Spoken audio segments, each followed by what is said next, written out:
Sejam bem-vindos ao nosso canal. Nós queremos pedir a todos vocês, se possível, se inscrevam no nosso canal e nos ajude a crescer. Também não esqueça de deixar ao final o seu like, se gostou ou não gostou do nosso estudo.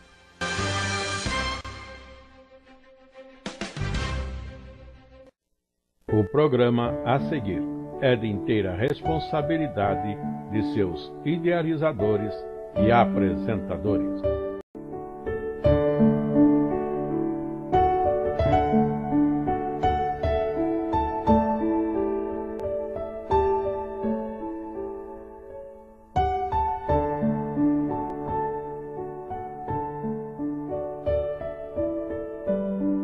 A paz do Senhor, meus queridos irmãos, graças a Deus, mais uma aula da nossa escola bíblica dominical, desse quarto trimestre de 2025, momento em que nós estamos estudando o livro de Gênesis, e um estudo aqui mais abrangente sobre as origens. E agora nós estamos na nossa lição de número 4, com o título Os Filhos de Adão. Nós temos uma proposta de texto áureo para vocês, da primeira epístola de João, capítulo de número 3, verso de número 12, que diz: não como Caim, que era do maligno, e matou a seu irmão. E por que causa o matou? Porque as suas obras eram más, e a de seu irmão justas. Para essa lição de 4, nós temos aí a proposta do esboço do nosso estudo, com uma introdução. Temos aí o corpo do estudo com 3 tópicos, e o primeiro deles, Abel e o testemunho da fé. Capítulo 4 do livro de Gênesis, verso 1 até o verso de número 7. No segundo, Caim e o predomínio do pecado, que aí nós vamos trabalhar o verso 8 até o verso de número 24. E por fim, 7 e a invocação do nome do Senhor, os versos 25 a 28. E então, a nossa conclusão. Para a nossa aula, nós apresentamos aos irmãos a introdução. Essa introdução é muito importante. Você, professor da escola bíblica dominical, você ler com bastante cuidado, porque até a própria introdução, ela já traz aqui para nós informações importantíssimas que, na realidade, se torna o norte para a nossa aula, para o escopo aqui do nosso estudo. E preste atenção nessa leitura e alguns pontos que destacarei com vocês. Após a transgressão do primeiro casal ter se consumado e a sua queda daquele estado original no paraíso ter sido selada com a sua expulsão fora do Éden, veremos como os primeiros descendentes de Adão lidaram com a dura realidade de um mundo dominado pela morte, corrupção e pecado. Ao passo que alguns seguiriam o curso natural das suas paixões e vaidades, outros se voltariam para o Criador, na esperança de que somente dele viria a redenção. Pois bem, como eu disse para os irmãos, nós temos aqui a primeira informação que eu destaco, que é a nova realidade do mundo de então, que vai ser dominado pela morte, pela corrupção e pelo pecado. Lembrando que o Senhor nosso Deus, Ele está agora dando cumprimento ao projeto, ao plano que Ele desenhou nesse mundo físico. E cada uma dessas lições, nós estamos observando o passo a passo do Senhor. Agora nós temos o casal fora do Éden, fora da presença de Deus. E neste mundo agora de trevas, que, como nós estamos apresentando aqui, que vai ser até o primeiro e o segundo tópico da nossa lição, de um mundo dominado pela morte, pela corrupção e pelo pecado. E aí, os dois últimos detalhes aqui, que nós apresentamos para vocês, que o curso natural que a humanidade vai seguir, que aqueles homens estariam seguindo, vai mostrar para nós, que toma a direção de viver nesta vida natural, com as suas paixões, com as suas vaidades, e uma outra linha que se propõe a buscar a Deus, a se voltar para o Criador, com uma esperança no seu coração, de uma esperança de uma redenção. Ora, uma vez que eles foram tirados do jardim, da presença de Deus, e agora estão habitando na escuridão, nas trevas, no coração agora destes vai brotar o desejo de um retorno, de uma volta para a presença de Deus. E logo no início nós já temos os filhos de Adão, dois, que serão representantes exatamente disso que nós aqui estamos colocando para vocês. Dito isto, nós vamos então para o nosso primeiro tópico da nossa lição, que é Abel e o testemunho da fé, que é o capítulo 4 de Gênesis, o verso 1 até o verso de número 7, que eu vou fazer a leitura com vocês aqui do texto sagrado. Vamos lá. E conheceu Adão a Eva, sua mulher, e ela concebeu e teve a Caim, e disse: alcancei do Senhor um varão. Teve mais a seu irmão Abel, e Abel foi pastor de ovelhas, e Caim foi lavrador da terra. E aconteceu que ao cabo de dias que Caim trouxe do fruto da terra uma oferta ao Senhor. E Abel também trouxe dos primogênitos das suas ovelhas e da sua gordura. E atentou o Senhor para Abel e para a sua oferta. Mas para Caim e para a sua oferta não atentou. Irou-se Caim fortemente, descaiu-lhe o seu semblante. E o Senhor disse a Caim: por que te iraste? Por que descaiu o teu semblante? Se bem fizeres, não haverá aceitação para ti. E se não fizeres bem, o pecado jaz à porta, e para ti será o seu desejo, e sobre ele dominarás.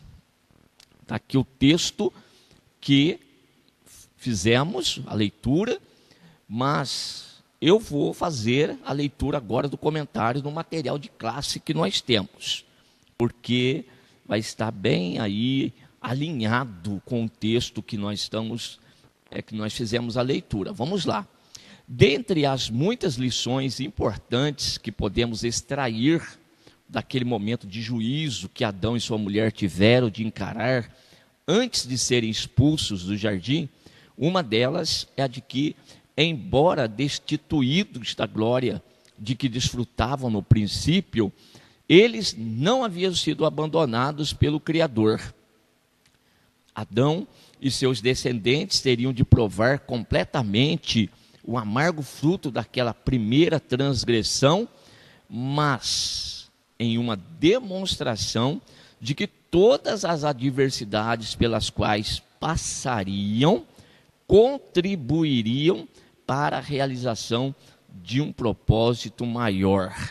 Redundando em seu benefício, o Senhor Deus deixa ao primeiro casal uma esperança e promessa de redenção. Como já observamos na lição anterior, primeiro anuncia que a semente da mulher esmagaria a cabeça da serpente. Depois faz a Adão e Eva túnicas de peles para que pudesse cobrir a sua nudez. E somente depois disso é que o Criador os expulsa do jardim, a fim de que não tomassem da árvore da vida. Aqui nós temos um ponto que destaco bem no meio do parágrafo aqui, quando eu li com vocês que Adão experimentou aí completamente o amargo fruto da primeira transgressão, mas em uma demonstração de que todas as adversidades ou pelas quais eles aí estariam passando, elas vão contribuir aí, professor. Marque esse ponto no teu material de classe, tá bom? Porque é um ponto dentro da nossa lição muito importante. Eu tenho o meu material aqui, que eu vou dar aula no domingo, e como sempre gosto de mostrar para vocês, está bem marcado, olha só. Então, do jeito que eu também preparei esta aula, e já fica para domingo, que no meu caso aqui na cidade de Potim, é no domingo a nossa escola, e eu tenho exatamente esse ponto aqui demarcado, que tudo aquilo que Adão e Eva, eles vão atravessar, eles vão vivenciar a partir de agora, está aí contribuindo para a realização de um propósito maior. Por que eu quero destacar isso? Porque muitas das vezes, estudantes aí dos textos sagrados, ou tenho as minhas dúvidas, até se são estudantes, querem levantar muitas questões com os detalhes do texto, sempre levantando algumas questões, por que Deus realizou, por que Deus fez isso, Deus fez aquilo. Então nós precisamos enxergar algo maior do que Deus está fazendo, ou seja, nós precisamos enxergar o propósito de Deus inteiro. Aqueles homens lá no início, eles não tiveram oportunidade disso. Eles iam vivendo cada dia a sua experiência e aquilo que Deus estava permitindo que eles vivessem. Nós não. Nós já temos a Bíblia Sagrada conosco, aqui revelada para nós, os 7 selos revelados aí, não existe mais nenhum mistério.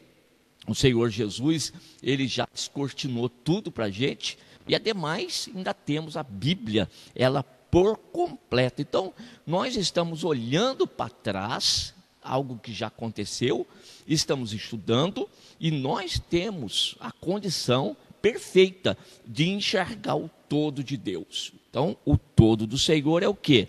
É Ele desenrolar todo esse projeto no mundo físico, até chegar no final com a manifestação de nosso Senhor e Salvador Jesus Cristo, morrendo na cruz, ressuscitando ao terceiro dia, trazendo a salvação para o homem. Salvação do quê? Exatamente disso aqui que nós estamos mostrando.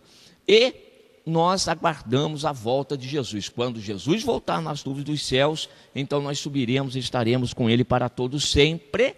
E aí então nós verdadeiramente ou definitivamente estaremos de volta para o jardim, para o paraíso. Não mais aquele paraíso físico, era uma figura daquele que é o verdadeiro para nós reservado. Então nós precisamos enxergar esse todo, esse propósito maior.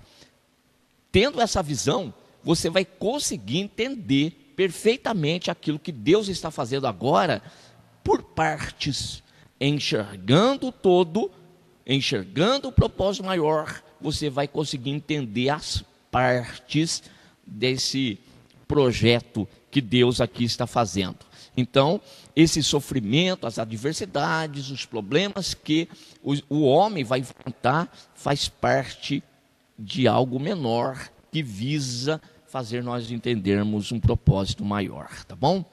E aí, nós já percebemos que, embora Deus tenha permitido que o homem caísse, mas o Senhor Deus, ele nunca abandonou a sua criação. Então, primeiro, ele proporciona para o casal a esperança e uma promessa de redenção, para depois então agora lançá-los fora do jardim. Ou seja, eles saem do jardim, foram destituídos da glória de Deus, todavia não sem esperança de uma promessa redentora da parte de Deus. Dando prosseguimento, agora nós temos o nosso segundo parágrafo desse primeiro tópico, que ele diz o seguinte: partindo dessa lição, consideremos os fatos narrados no capítulo 4. A Escritura menciona o nascimento de 2 filhos ao primeiro casal, Caim e Abel, cujos nomes significam, respectivamente, aquisição, porque a concepção e a geração de filhos era um dom de Deus concedido ao casal antes da queda, e o nascimento desse primeiro filho era um sinal de que o Criador não havia retirado sua misericórdia de sobre a mulher, ou seja, tudo aquilo que era a proposta de Deus, ela permanece. E vaidade, porque o segundo, vaidade, porque este outro filho seria o primeiro a provar, então, a incerteza e efemeridade da vida, tá? Essa vida passageira, sobrevindo-lhe a morte súbita e inesperadamente, e não ao cabo de longos dias de cansaço e envelhecimento, como está escrito aí nos Salmos de número 90, verso 10. Nenhum outro detalhe a Escritura apresenta a respeito da vida de Caim e Abel, exceto que o primeiro foi lavrador da terra e o segundo pastor de ovelhas. Então vejam, a Bíblia, ela não se ocupa, e Bíblia, quando nós falamos Bíblia, nós estamos falando Deus. Deus, ele não se preocupa em dar detalhes da vida desses homens. É um importante para que nós possamos enxergar o propósito dele em 2 irmãos aí. Então vamos continuar aqui a nossa lição para o parágrafo 3º. O conhecido episódio envolvendo ambos os irmãos sugere várias coisas importantes que gostaríamos de considerar. Notemos primeiramente que o fato de se apresentarem perante o Senhor com uma oferta claramente era um testemunho de que tinham consciência de culpa e desejavam fazer a reparação pelo seu pecado, propiciando o Criador para que os aceitasse novamente na sua comunhão. Quanto à natureza das ofertas, podemos imaginar que ambos teriam oferecido o melhor daquilo que a mão de cada um deles alcançava. Contudo, ao ignorarem a importante lição deixada aos pais na figura das túnicas de peles, de que a justiça divina demandava o sangue de uma vítima inocente para a reparação do pecado, e mesmo instado pelo Criador, recusar-se a fazer o bem, apresentando a oferta apropriada, Caim revelou ser movido por intenções malignas e não pela fé, como seu irmão Abel, fé pela qual este pode tanto vislumbrar uma melhor oferta, como oferecê-la e alcançar testemunho de que agradara a Deus.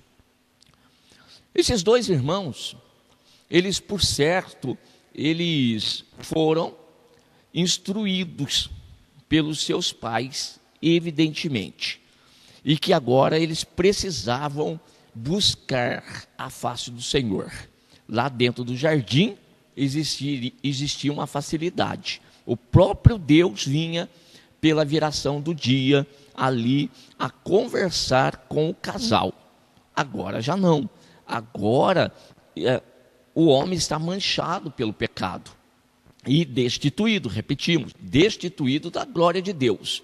E isso aqui agora demanda um esforço da parte do homem para este buscar ao Senhor e agradar a Deus. Precisa agradar a Deus. Qual que é a forma correta de se agradar a Deus? Ora, o Senhor Deus, ele deixa para nós aqui bem claro o que é e como é que ele se agrada, e do que ele se agrada e do que também não, tá certo? Vamos lá. O que nós temos lido aqui para vocês? Então precisa os 2, né, os homens fora, agora têm consciência da culpa, e também eles têm consciência que precisam reparar esse pecado. E aí se aproximar diante de Deus, porque Deus, ele é o único que pode perdoar pecado. Mas agora, como que um homem pecador pode se aproximar de um Deus que é santo? Ora, eles sabiam como fazer.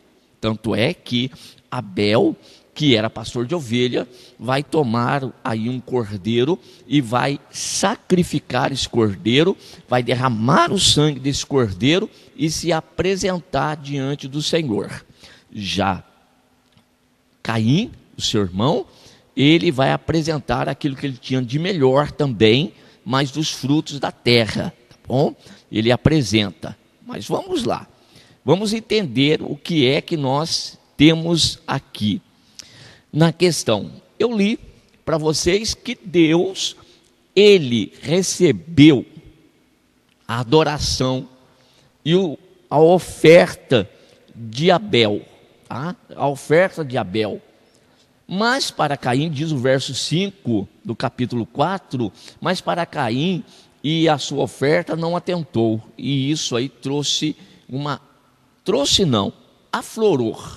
aflorou a ira de Caim e o seu semblante descaiu. Ele ficou agora manifestamente irado contra aquela situação. Ou seja, ele não conseguira agradar a Deus. Abel agrada a Deus. Já Caim não consegue agradar a Deus. Eu vou pedir para você anote aí Hebreus capítulo 11 e o versículo de número 6. Porque este texto diz: sem fé é impossível agradar a Deus. Então, não é o que eu trago primeiramente. Não é, Deus ele não vai se deixar impressionar por aquilo que eu tenho e trago de melhor. Como nós lemos aqui, ambos trouxeram do melhor que eles tinham para Deus. Caim também escolheu do melhor que ele tinha. Agora, Abel, ele está alinhado com o propósito de Deus.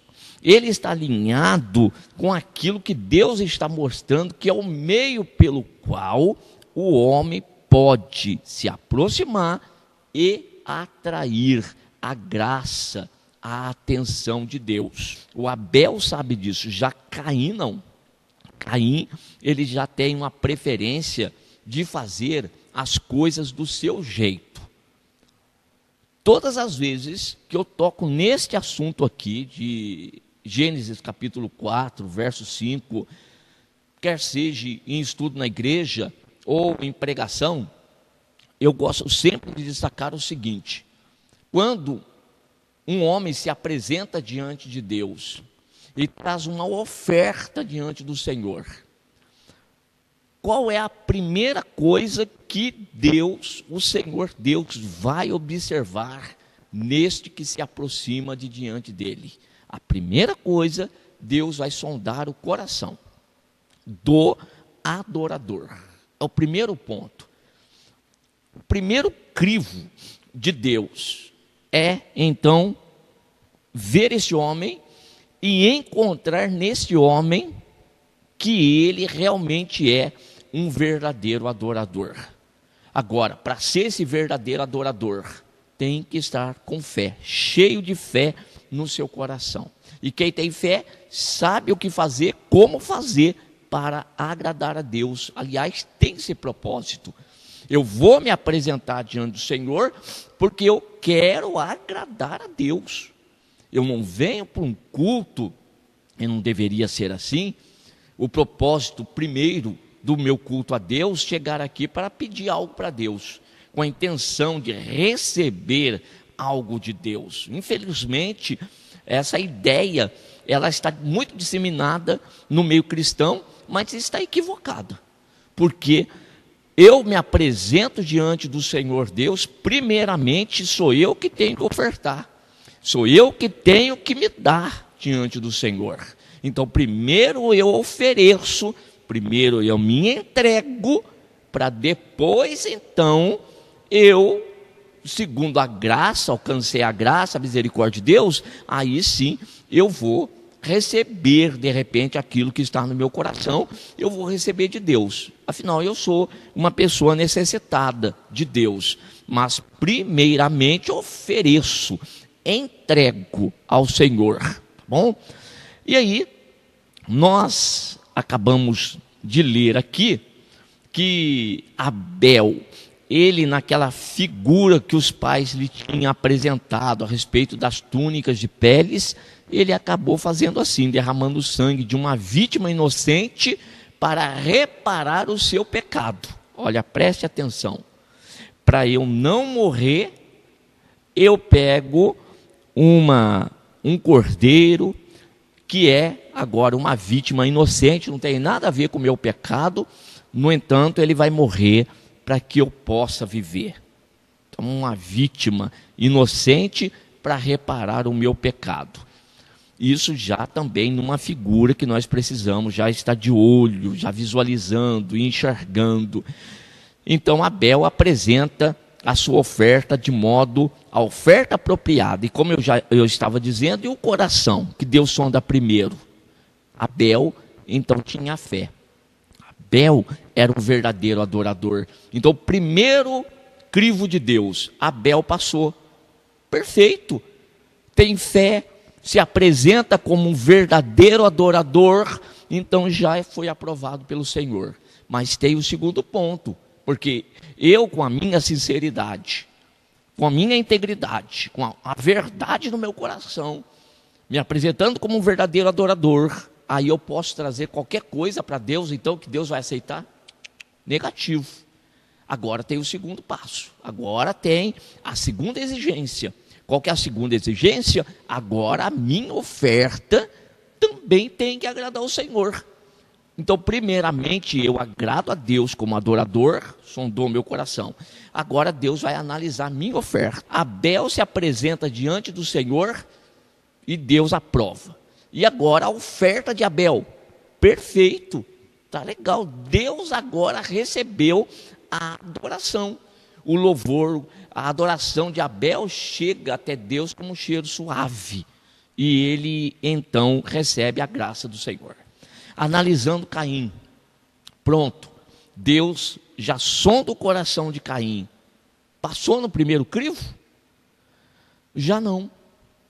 O maior problema de Caim não foi o tipo de oferta que ele traz. De jeito nenhum. Já ficou barrado diante de Deus o seu coração, a sua atitude, o seu interior, que Deus sondou e já percebe. Caim não é justo diante de Deus. Caim, ele não está movido por fé nesta adoração. Ora, se esse primeiro detalhe, esse já não se preocupa, ele vai se preocupar com a oferta que vai trazer? Embora ele tenha trazido a melhor oferta que ele tinha, mas também já não condizia, já não estava alinhado com aquilo que Deus requeria de um ofertante. Pronto. Então já não passou no primeiro e tampouco vai passar no segundo, tá bom? No tocante a Abel, fé pela qual este pôde também vislumbrar uma melhor oferta, como oferecê-la e alcançar testemunho de que agradar a Deus. Então, quando nós nos aproximamos diante de Deus, eu tenho que ter no meu coração, eu preciso agradar ao Senhor. O culto que nós ofertamos a Deus, no dia de semana, no final de semana, ou seja, qualquer dia que seja, ou sozinho em casa, eu vou me apresentar diante do Senhor em oração, eu já tenho que ter comigo, eu preciso agradar ao Senhor, ele precisa ser propício a mim, para que eu possa então me apresentar. E como que eu vou fazer isto? Com fé, sendo um verdadeiro adorador, e também uma melhor oferta que eu possa trazer e oferecer diante do Senhor nosso Deus. Nós temos aqui um texto sugerido na primeira epístola de João, Primeira Epístola de João, capítulo 3, e o versículo de número 12, esse texto está escrito assim: não como Caim, que era do maligno, era do maligno, como alguém que é do maligno e vai se apresentar diante de Deus, que é o Deus Santo. Era do maligno e matou seu irmão. E por que causa o matou? Porque as suas obras eram más e as de seu irmão justas. A de Abel as obras estavam alinhadas com Deus, e contrapartida, a de Caim jamais esteve. Ele era um homem natural apenas. Não existia fé no coração desse homem chamado Caim. Hebreus, folheando aí um pouquinho para trás, capítulo 11 e o verso de número 4. Pela fé, Abel ofereceu a Deus maior sacrifício do que Caim, pelo qual alcançou testemunho de que era justo, dando Deus testemunho dos seus dons, e por ela, depois de morto, ainda fala. Pois é, o próprio Deus dá testemunho de Abel, e tudo isso por quê? Porque Abel estava alinhado com Deus. Então fica aqui para nós esse primeiro tópico que nós estudamos, Abel e o testemunho da fé. Como agradar a Deus? Tendo fé no coração. Vamos lá, vamos seguir. No nosso segundo tópico agora, nós temos Caim e o predomínio do pecado. Capítulo 4, verso 8 até o verso de número 24. É um texto um pouquinho mais longo, eu vou deixar para você fazer a leitura aí na sua classe, e eu já sigo aqui com um comentário dentro do nosso esboço, tá bom? Vamos lá. O desfecho desse episódio, em que Caim, ele cegado pela ira e pela inveja, assassinará seu irmão, e não se comoverá por isso, enquanto não for questionado pelo próprio Deus. Isso revela como o pecado, tendo entrado no mundo, tornou-se um princípio poderoso e sorrateiro, jazendo à porta do coração de todos os homens, pronto para se apoderar de suas vontades e dominá-los. O único escape possível, estando na graça de Deus, que se manifesta na obediência. Este foi o primeiro caso de homicídio, e pode ser propriamente atribuído a Satanás, visto se tratar de uma primeira manifestação daquela inimizade que separaria até o fim a sua semente da mulher.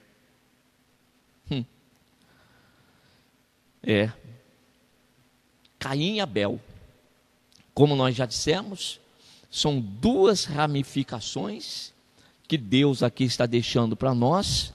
Uma ramificação que vai ter a preocupação de buscar a Deus, e antes de buscar a Deus, já entender como que Deus vai se agradar, e uma outra linhagem aqui, que poucos vão se interessar para agradar o Senhor.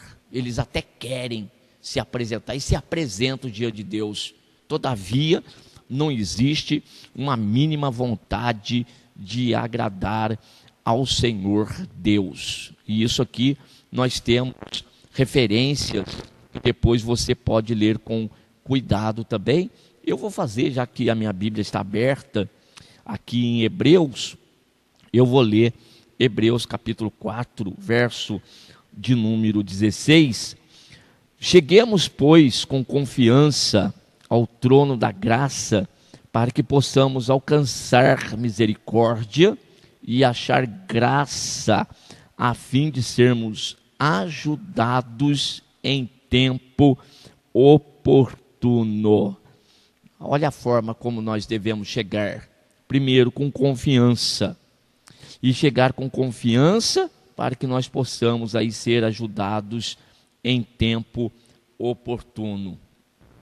E quero ler também essa referência de João, capítulo 8, o Evangelho, que registrou João no capítulo 8, para mostrar a natureza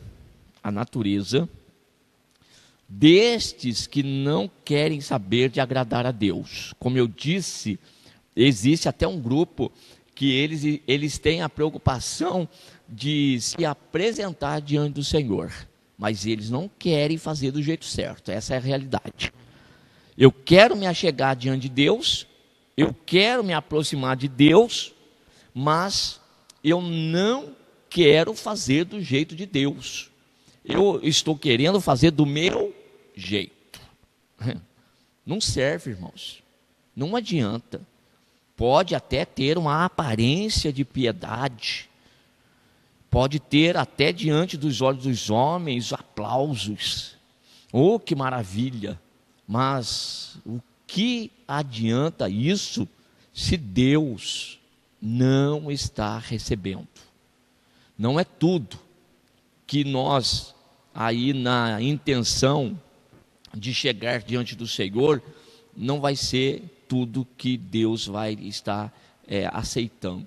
Então nós precisamos aprender aqui, desde Gênesis, aprender a forma correta para a gente agradar o Senhor. Isso serve para os nossos cultos, viu, irmãos? Nós estamos falando hoje, estudando isso aqui, mas é uma aplicação para os nossos cultos. Professor, chame a atenção da classe para esse detalhe. Nós, nos dias atuais, quando nos apresentamos, não pode ser do meu jeito, do jeito que eu quero, tá bom? Tem muita gente na igreja, Deus chamou ele para cantar, ele quer pregar. Chamou ele para pregar, ele quer cantar. Chamou para isso, ele quer fazer outra. É teimoso. Então, há pretexto aí de que está adorando a Deus, mas tem que tomar cuidado. Esse capítulo 8 aqui, verso 44, que João registrou, olha o que Jesus disse para religiosos da sua época. Vós tendes por pai ao diabo, e quereis satisfazer os desejos de vosso pai. Ele foi homicida desde o princípio, e não se firmou na verdade, porque não há verdade nele. Quando ele profere mentira, ele fala do que lhe é próprio, porque é mentiroso e é pai da mentira. Eita mensagem poderosa. Depois nós vamos ter pessoas que não gostam de estar em estudo bíblico. Não gostam de estar em estudo bíblico por quê? Porque no estudo bíblico, e não gostam também de pregação expositiva, porque essas duas coisas vão confrontar a sua atitude, o seu comportamento, o seu modo de agir, o seu modo de pensar. Jesus não poupa. Então, Jesus está falando de religiosos, pessoas que estão dentro de um ambiente de uma adoração. Mas Jesus disse, vocês são mentirosos, filhos do diabo.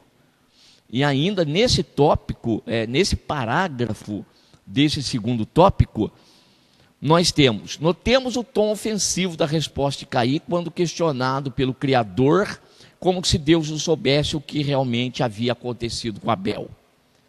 Contudo, mesmo depois de morto, Abel ainda era ouvido pelo Senhor, porque depois de ter alcançado testemunho pelos seus dons, oferecera ainda o seu próprio sangue, por assim dizer, já que havia sido morto pela verdade e justiça do seu testemunho. E assim Deus recebia aquela vida como a primeira de muitas, que após Abel também morreriam pelo seu testemunho, e cujo sangue o juiz de toda a terra haveria de demandar daqueles que o derramaram. Abel, por agradar a Deus, por ser justo, porque justo é aquele que faz tudo de acordo com a vontade de Deus, é justo. E por ter tal comportamento e tal atitude, e isso atrai a ira daquele que é do maligno, daquele que é do diabo. Atrai. Porque aquele que é do diabo, embora esteja querendo enganar aí com a adoração, mas a Deus ninguém engana, o Senhor com seus olhos de chama de fogo não se deixa enganar, não. Aí vai ficar invejando os outros. E Abel, por permanecer fiel a Deus, o que é que vai acontecer? Vai ser morto. Aí já fica também para nós aqui, aquele que quer agradar a Deus piamente, sofrerão perseguições. Isso faz parte da vida daquele que quer ser um adorador. Não tem jeito, tá bom? Não tem jeito. E alguns chegariam até o ponto de morrer pela a vontade de Deus, por agradar a Deus. Foi o caso de muitos no passado, que nós temos aí em Hebreus capítulo 11, e nos dias atuais também tem acontecido da mesma forma e da mesma maneira. Porém, haverá um dia que Deus vai fazer juízo, tomar por justiça o sangue derramado destes justos, como está aí em Apocalipse capítulo 6, verso 9 e o verso 11. Haverá um dia, e quando será esse dia? Quando Jesus se manifestar. E enquanto isso não acontece, o sangue desses justos estão clamando diante do Senhor. Quando Deus conversa com Caim, Deus ele sabia muito bem, lógico, mas conversando com Caim, lhe dá a oportunidade de confessar, de se arrepender. No entanto, isso não existe no coração desse homem. Vamos seguir. Estamos no segundo tópico, Caim, o predomínio do pecado, e agora no segundo parágrafo. Notemos que, condenado a experimentar uma dificuldade ainda maior em sua existência sobre a terra, obrigando-o a viver como fugitivo pela culpa do assassinato de seu irmão, e vagabundo, que quer dizer andando errante, sem destino pela terra, Caim confessa o seu desespero, tanto em relação a Deus como aos homens. Olha o que ele confessa. Olha a preocupação dele. A preocupação é consigo mesmo. É uma preocupação egoísta, próprio daquele que tem como pai o diabo. Eu, quando trato assim, eu me lembro de Saul. Veio agora ao meu pensamento a atitude de Saul. Quando Samuel ali chega, era para ele ter esperado Samuel para poder fazer o sacrifício, ou naquela oportunidade também da guerra, ter matado todos os amalequitas, e ele chega ali, além de ser precipitado, já ofertou, já ofereceu o sacrifício, e também na ordem que havia sido dada, também não cumpriu, enfim. Ali vai resultar o quê? Que Samuel vai dizer para ele: hoje Deus confirmaria o teu trono. Todavia, como não obedeceste, então o que vai acontecer? Deus rasgou de ti o trono, não serás mais rei. E quando então Samuel está saindo, ele segura Samuel e pede, suplica por Samuel ficar com ele para se apresentar diante dos anciãos. Por que ele queria o profeta do lado dele diante dos anciãos? Para honrá-lo, porque a presença do profeta do lado do rei era um sinal de que Deus estava do seu lado. E assim, a aparência, ela é mantida. Agora, o que adianta ter uma aparência que está sendo mantida, e uma preocupação com o trono, e uma preocupação ali com os anciãos? mas Deus está lá em segundo e terceiro ponto. Em contrapartida, nós temos aí o exemplo de Davi, quando Natã, esse é o diferencial, né, irmãos, daquele que tem fé, daquele que vive para agradar a Deus. Quando Natã conta aquela parábola diante de Davi, e depois Davi dá a sentença para aquele homem, da parábola de Natã, e Natã olha para ele e diz: és tu este homem. E aí então Davi, ele fica aterrorizado, e ele vai se jogar, ele vai se humilhar diante de Deus, e ele vai para o seu local de oração, vai rasgar as vestes, vai se cobrir de cinza, e vai suplicar a Deus por misericórdia, não para Deus mantê-lo no trono, não para Deus mantê-lo na posição que ele tinha, não. Lá no Salmo 51 você vai ter isto, ele dizendo: não retires de mim o teu espírito, torna a dar-me a alegria da tua salvação, não me lances fora da tua presença. Característica de quem realmente é um verdadeiro adorador, daquele que Deus sonda o coração, esse é sincero e verdadeiro. As coisas terrenas perdem o seu valor diante da glória do nosso Deus. Mas quem é que enxerga isso? Somente aquele que tem fé.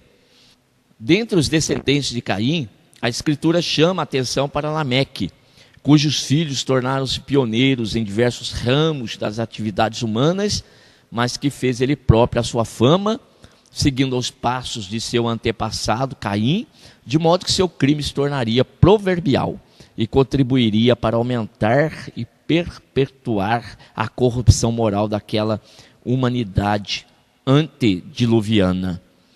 Aí nós temos um que já é geração mesmo, pior do que aquele primeiro. E a situação no mundo e no distanciamento de Deus, o homem, a tendência é cada vez piorar. Quanto mais vai se afastando do Senhor, pior a situação vai ficando, mais o pecado vai tomando conta da situação, e o homem cada vez mais mergulhado nas trevas, perdido, literalmente perdido. Esta é a situação. Muito bem. Vamos para o nosso terceiro e último tópico, que diz respeito Sete e a invocação do nome do Senhor. Eu vou fazer a leitura desse texto e quero pedir para você fazer uma pequena correção no material aí, Vamos lá. Qual é a correção que você vai fazer? Você vai corrigir o capítulo 4, que nós vamos ler, é o verso 25 e 26. No material de classe aí está o verso 28. Nós não temos esse verso 28, né? Então, vocês corrijam por gentileza aí no seu material. E eu leio esses dois versículos. E tornou Adão a conhecer sua mulher. E ela teve um filho e chamou seu nome Sete. Porque disse ela: Deus me deu outra semente em lugar de Abel, porquanto Caim o matou. E a Sete mesmo também nasceu um filho, e chamou seu nome Enos. Então se começou a invocar o nome do Senhor. Como você prestou bem atenção na leitura, Sete é nome próprio, não o numeral, né? Não vamos imaginar que tenha nascido 7 filhos a Adão e Eva, mas que este aqui tem este nome, Sete. E a ele, então, Enos, que nessa linhagem aqui, agora nós vamos apresentar, já apresentamos a primeira linhagem, que segue aí a vida na natureza caída, totalmente, e também a ideia do pai da mentira, do diabo, essa linhagem maligna. E agora nós temos a outra linhagem que vai ter a preocupação de se voltar para Deus. Mesmo o homem afastado do Senhor, Deus ele sempre vai ter alguém que vai buscar a sua face, que vai buscar a sua presença. Vamos ler o material de classe. O capítulo que estamos estudando se encerra, porém, com um raio de luz. Embora não fosse a semente da mulher prometida, a morte do justo Abel deve ser considerada tipo da morte de Cristo, pela qual a cabeça da serpente seria esmagada. O testemunho do seu sangue, um tipo do sangue derramado na cruz, que não apenas clama por vingança contra o mundo que crucificou o Salvador, mas por perdão e misericórdia para aqueles por quem ele morreu.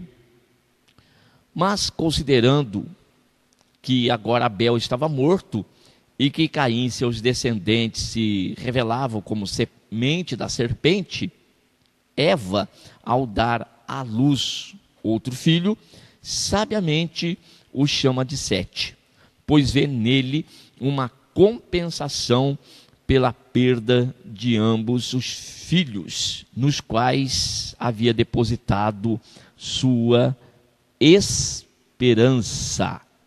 Nesse primeiro ponto aqui, que nós separamos, o destaque é para a tipologia bíblica. Sempre o Senhor Deus mostrando para nós. Então Abel, como nós acabamos de ler, um tipo da morte de Cristo, assim como o sangue de Abel, de um justo, e por fazer a vontade de Deus, vai chegar até a morte, e o seu sangue clama, assim já apontava também para o maior, né, o plano maior de Deus, ou o final de todas as coisas. O Senhor já deixa isso para nós apontado. Hebreus capítulo de número 12, voltamos lá para a carta, né, o escrito aos Hebreus, no capítulo 12, o verso de número 24, e Jesus, chegamos, e a Jesus, o mediador de uma nova aliança, e ao sangue da aspersão, que fala melhor do que o sangue de Abel. Então vejam, existe esta tipologia bíblica no primeiro momento aqui de Gênesis, e que tem esse apontamento aí para o Senhor Jesus. Vamos seguindo. Este Sete se tornará então patriarca de uma linhagem que, conforme o testemunho do capítulo seguinte, escolherá seguir o caminho da reflexão sobre a brevidade da vida e a necessidade de se buscar o Senhor enquanto se pode achar.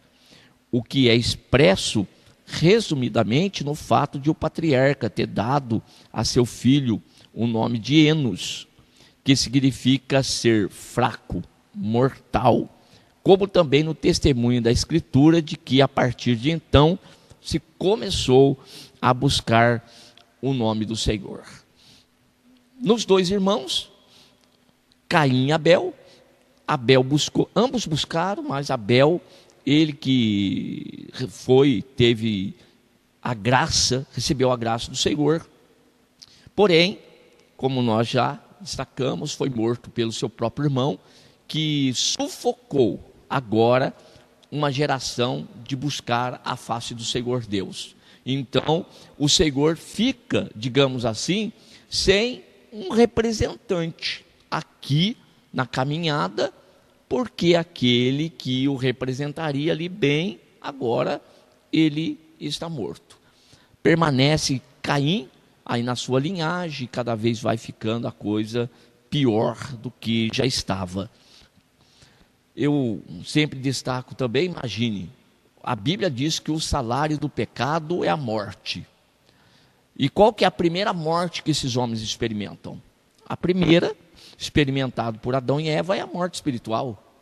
Morte espiritual. São lançados fora do jardim. Contudo, eles ainda não conheciam o que era a morte física. Eles não tinham uma ideia ainda da brevidade da vida. Não tinham. Mas depois que Caim mata o seu irmão, eu começo a imaginar como que Eva, principalmente Eva, a mãe, toma nos braços o seu filho e agora o seu filho está inanimado. Cadê? Não tem, não respira, não tem vida. E a partir de agora, eles passam a conhecer também a vida, ou seja, a morte física. Já haviam, repito, experimentado a espiritual. E agora sabem que fora da presença de Deus, este corpo físico também tem os seus dias contados.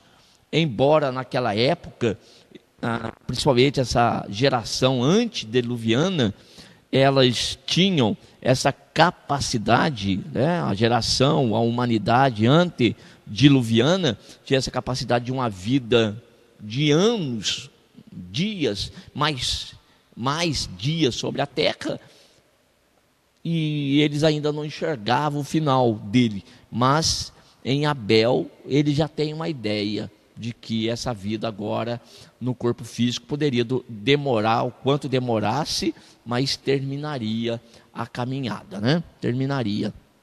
E agora, com o nascimento de Sete e depois também do seu filho, que tem esse significado, agora eles já estão realmente cientes de que esse corpo é um corpo fraco, é um corpo mortal e que se precisa buscar a presença de Deus para ter redenção e uma restauração dessa situação.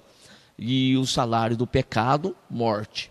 Mas o dom gratuito de Deus é a vida eterna pela fé em Cristo Jesus, nosso Senhor. E a partir daqui, então, nós vamos ter uma nova geração que vai se preocupar em buscar a face do Senhor. Novamente, Deus vai colocar fé no coração de um grupo de pessoas que estarão buscando a sua presença, se apresentando diante dele com sacrifício, procurando agradar, procurar entender primeiro, Senhor, como que eu posso te agradar? E recebendo a resposta de Deus, se colocar a buscar ao Senhor.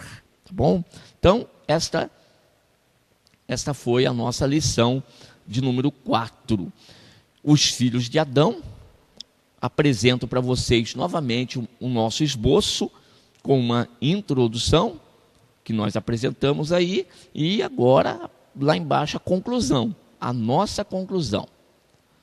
E dessa conclusão, como você pode ver aí no slide, eu já deixei marcado para você. Vimos que após a queda, dois princípios espirituais opostos e conflitantes começam a se evidenciar na conduta humana. 2 pontos. Primeiro, o da natureza corrupta do homem. Segundo, e o da graça de Deus operando através da fé e da obediência. Vimos como, começando no coração de cada indivíduo, esse conflito necessariamente se exteriorizou na relação de cada um com o seu próximo, eventualmente separando e opondo linhagens inteiras dos filhos dos homens. Está aqui a nossa conclusão. Isso aqui chama-se conclusão. Estava falando para mim, pare, mas eu começaria a aula novamente nessa frase que eu marquei para vocês. Meu Deus, que frase que nós temos aqui, que princípios que princípios são apresentados. Então, você assistindo essa aula, você já vai ter a noção do que realmente você vai apresentar para a sua classe e você vai fazer com que os seus alunos aprendam. E deve-se chegar aqui, nesta conclusão, com isto bem claro. Com esses dois princípios espirituais, que são opostos e conflitantes, que é da natureza corrupta do homem e da graça de Deus operando através da fé e da obediência. É lógico que nós vamos ter muitas outras aulas para frente, nós vamos retomar isso e vamos reforçar. É até um cuidado que nós professores nós temos que ter, para que nós não venhamos nos aprofundar tanto, tá bom? Nos aprofundar tanto e falar de tanta coisa numa aula que tem uma proposta. É por essa razão que a gente tem um material de classe nas nossas mãos aqui, e a gente precisa falar a respeito dos filhos de Adão. É Caim e Abel, da morte dele e de Caim, e depois nós falarmos de Sete, do outro filho, do terceiro filho, e de onde vem Enos, que vai se buscar o Senhor. Essa é a nossa lição, né, que nós precisamos nos atentar. Mas essa conclusão, ela está extraordinária do meu ponto de vista, aqui fechando muito bem a nossa lição, que é o nosso objetivo de alcançar na nossa escola bíblica dominical, fazer a classe entender que existe na face da terra, aqui duas linhas que são aí opostas e conflitantes, duas naturezas presentes entre a humanidade, daqueles que vão realmente se afastar de Deus e daqueles que vão alcançar a graça do Senhor. Isso é muito claro em toda a Escritura, desde Gênesis a mostrando isso e por toda a Escritura. Mas vamos parar por aqui, para que nós respeitemos o tempo de aula e respeitemos também o assunto proposto para nós dentro dessa lição de número 4. E daí apresento novamente, então, por fim, ao nosso esboço, que teve a introdução, esses 3 tópicos que estão aí, dos quais nós já discorremos, e esta conclusão acabei de destacar. Nós passamos por um texto áureo da primeira epístola de João, capítulo 3, verso 12. Não como Caim, que era do maligno e matou seu irmão. E por que causa o matou? Porque as suas obras eram más e as de seu irmão justas. Esta foi a nossa aula da Escola Bíblica Dominical, em que estamos estudando Gênesis, as origens. Que Deus continue abençoando cada um de vocês e desejo que você tenha uma aula excelente, cheia da presença de Deus, da graça do Senhor, que o Espírito Santo ilumine o teu entendimento e te encha para que você possa, na sua escola bíblica, seja ela no domingo, ou seja ela num dia de semana, você possa transmitir essa mensagem para o seu grupo de alunos. Deus abençoe a cada um e até o nosso próximo encontro. Primeiramente, quero agradecer a todos que sintonizam o nosso canal. Canal voltado principalmente à transmissão, à divulgação da Palavra de Deus.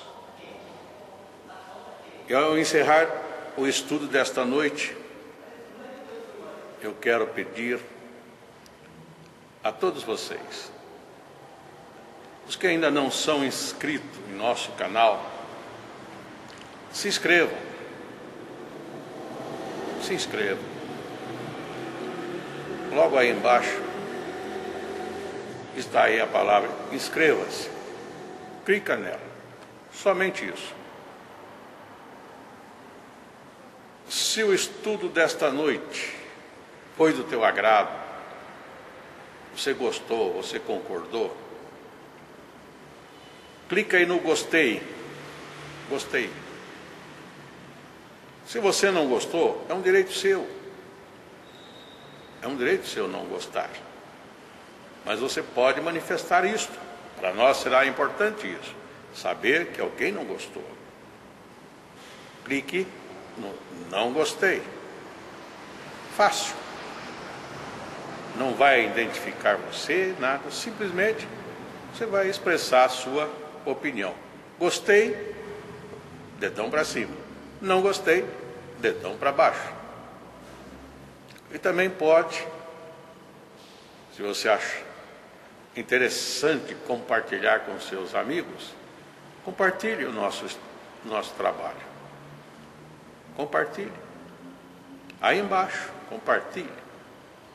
Você pode compartilhar no YouTube, pode compartilhar no Instagram, pode compartilhar no Facebook, pode compartilhar no Messenger, no WhatsApp. Vai simplesmente nos ajudar a crescer. Porque o nosso objetivo não é financeiro. Não é financeiro. Pode ver que os nossos trabalhos são todos sem fins lucrativos.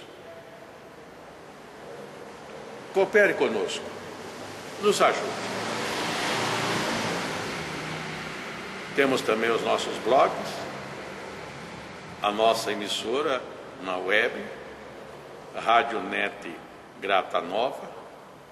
Tudo isso você encontra aí embaixo na descrição do nosso vídeo, do nosso estudo. Dá uma olhada, todos os endereços estão aí, junto à descrição dos nossos estudos. E eu agradeço, primeiramente a Deus, por tudo que Deus tem feito nesses anos que nós estamos trabalhando na internet. E a você, que toda semana entra no nosso canal. Deus te abençoe. Todo dia, toda hora, muito mais prazer em ouvir. Radionet Grata Nova. Web Rádio, a qualidade que faz a diferença, cada vez mais necessária. Rede Grata Nova de Evangelização. Acesse nosso site www.horadadecisão.com.br. Hora da Decisão, tudo junto, sem acento.